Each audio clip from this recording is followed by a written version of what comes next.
नमस्कार मित्रों, एक दोहे से शुरुआत करते हैं। धीरे धीरे रे मना धीरे सब कुछ होय, माली सींचे सो गड़ा ऋतु आए फल होय। यानी एक प्रयास करने के बाद समय आने पर ही आपको सफलता मिलती है, बिना प्रयास के सफलता नहीं मिलती। तो शुरू करते हैं मित्रों इंग्लिश क्लास। आज पढ़ेंगे अपन फिगर ऑफ स्पीच यानी अलंकार। फिगर ऑफ स्पीच की क्लास नंबर 9 है। वीडियो को लाइक और शेयर कर दें और दूसरे मित्रों तक भी शेयर कर दें ताकि हमारा जो चैनल है इसका भी ग्रोथ हो सके। हम आपके करियर की ग्रोथ कर रहे हैं तो आप हमारे चैनल की ग्रोथ तो कर ही सकते हैं। तो शुरू करते हैं मित्रों। फिगर ऑफ स्पीच कितने प्रकार के होते हैं, पहले तो देखो इसका मीनिंग क्या होता है। खुद का मीनिंग छोड़कर अगर कोई दूसरा मीनिंग ग्रहण कर लेता है तो वो अलंकार का रूप होता है।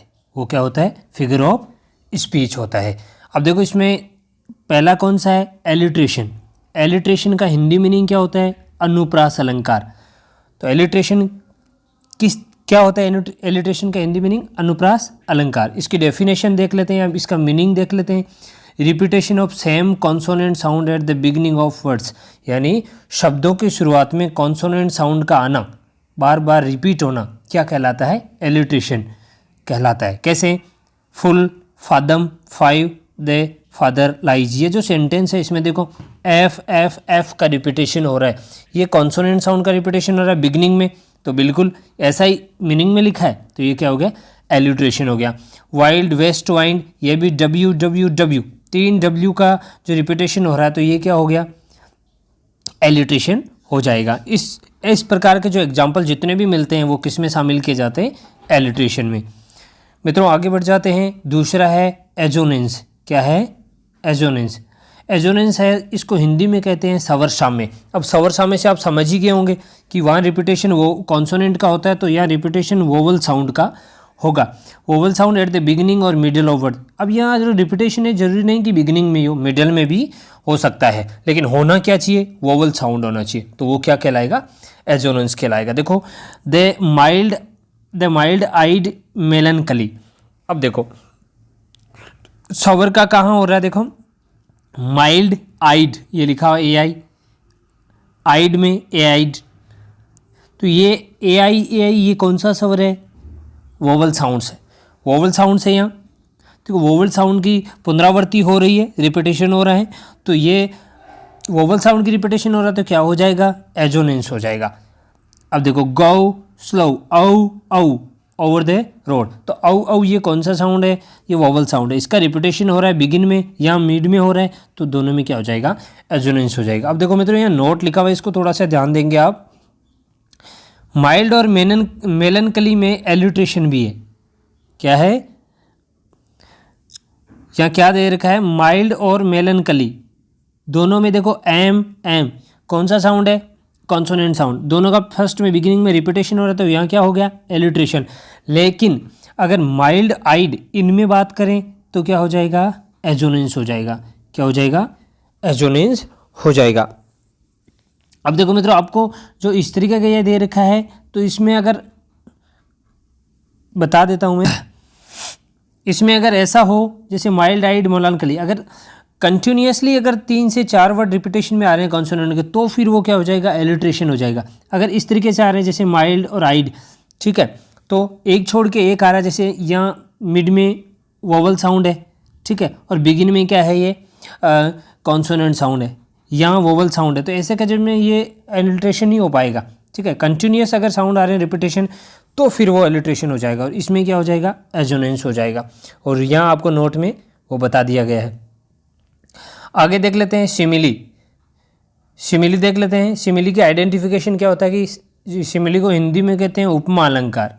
तो इसको पहचानने का तरीका क्या है? एज लिखा मिलेगा। एज या तो एज मिल सकता है, या एज मिल सकता है, या सो एज मिल सकता है, या लाइक भी मिल सकता है वाक्य में। अगर ऐसा लिखा हो तो वो क्या होगा? सिमिली होगा। टू डिसिमिलर थिंग होनी चाहिए, दो भिन्न भिन्न वस्तुओं या व्यक्तियों के बीच में तुलना होनी चाहिए, वही सिमिली होगा। सिंगल पॉइंट कंपैरिजन होना चाहिए। सिंगल पॉइंट कंपैरिजन यानी एक आदमी की किसी दूसरी थिंग या वस्तु से तुलना होनी चाहिए, लेकिन वही उसी आदमी को अपन दूसरी वस्तु की जगह रख रहे हैं, तो वो क्या? सिंगल पॉइंट कंसिडरेशन या कंपैरिजन हो जाएगा। देखो लता सिंग्स लाइक ए नाइटिंगेल। अब सिमिली है, कैसे हुआ? लाइक आ गया, सीधी सी बात है। जब लाइक एजेज आ गया तो क्या हो गया, सिमिली।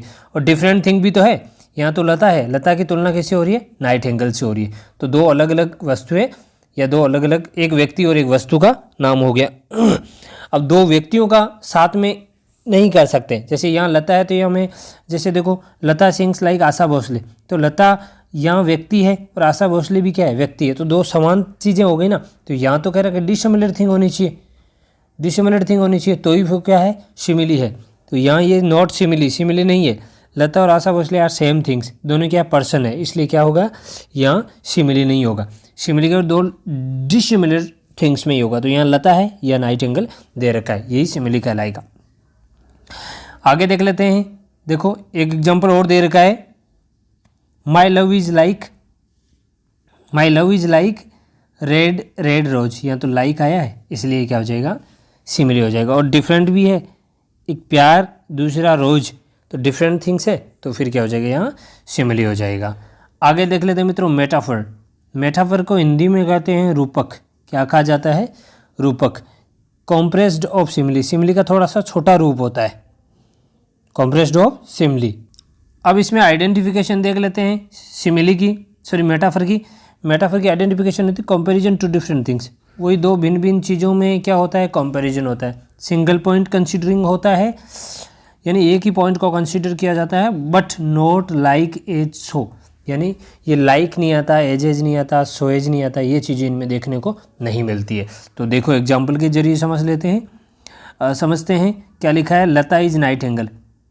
यहाँ लता इज नाइटिंगेल, सीधा ही कंपैरिजन हो रहा है, ठीक है, सीधा ही लता को नाइटिंगेल बताया जा रहा है मेटाफर में, या लाइक नहीं आ रहा है, एज या सो एज नहीं आ रहा है, तो क्या हो जाएगा, सीधा सा ये मेटाफर हो जाएगा। Shivaji was a line in Maharashtra. अब देखो शिवाजी क्या थे, महाराष्ट्र में, महाराष्ट्र के एक लोइन की तरह थे, शेर की तरह थे, तो यहाँ मेटाफर हो जाएगा क्योंकि लाइक नहीं आया। Shivaji fort like a line, अगर शिवाजी शेर की तरह लड़े तो यहाँ लाइक आया, तो यहाँ क्या हो जाएगा, सिमिली हो जाएगा। जब लाइक सो एज ऐसा नहीं आए तो वो क्या है, मेटाफर हो जाएगा। My love is a red red rose, तो यहाँ ऊपर वाले जो सेंटेंस है जो इसमें सिमिली की बात कर रहे हैं, तो वहाँ यहाँ लाइक लिखा गया तो वो सिमिली हो गया, लाइक हट गया तो क्या हो गया, मेटाफर हो गया। इतना सा फर्क है। आगे देख लेते हैं मित्रों, पर्सोनिफिकेशन, मानवीकरण, व्यक्तिकरण या अवतार, यानी किसी वस्तु का या किसी जो बात कह रहे हैं अपन उसका मानवीकरण हो जाए तो वो क्या है, पर्सोनिफिकेशन है। इसको और किस नाम से जाना जाता है, परसोपोइया, परसोपोइया भी कहते हैं, परसोपोइया दूसरा नाम भी इस तरीके से इसको भी जाना जाता है, also known as परसोपोइया।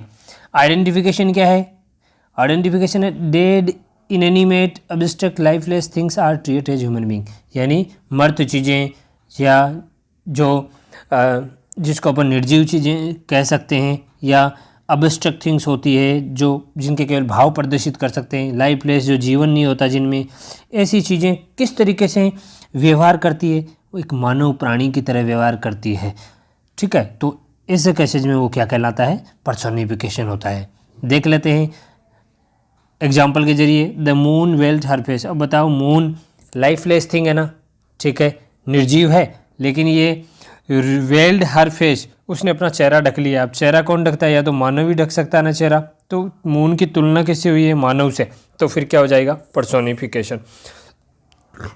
Death lays her icy hand on kings, death अपने ठंडे हाथ किस पे रखती है, राजा पे। अब बताओ, कभी मृत्यु के कहीं हाथ होते हैं क्या, नहीं होते हैं, तो तुलना किससे की गई है, मानव जाति से, तो फिर क्या हो गया, ये हो गया पर्सोनिफिकेशन। और डेथ, डेथ को पुकार रहे हैं। अब बता, डेथ कोई आने जाने वाली चीज़ थोड़ी है, जो मानवीकरण किया जा रहा है, तो क्या हो गया, पर्सोनिफिकेशन। ओ वाइल्ड वेस्ट वाइन, अब कवि क्या है, उस जो वायु है या उसको, वायु को क्या कर रहा है, वो हवा को एक पुकारने की कोशिश कर रहा है, नाम देने की कोशिश कर रहा है, तो पुकारने की कोशिश कर रहा है तो मानवीयकरण है, सीधी सी बात है। तो ऐसे केसेस में ये भी क्या हो जाएगा, पर्सोनिफिकेशन। तो ये था मित्रों अपनी क्लास फिगर ऑफ स्पीच। कैसी लगी, वीडियो को लाइक और शेयर कर दें, बार बार देखेंगे तो आपके माइंड में कंसेप्ट क्लियर हो जाएगा। अगली क्लास में फिर मिलेंगे, तब तक के लिए धन्यवाद।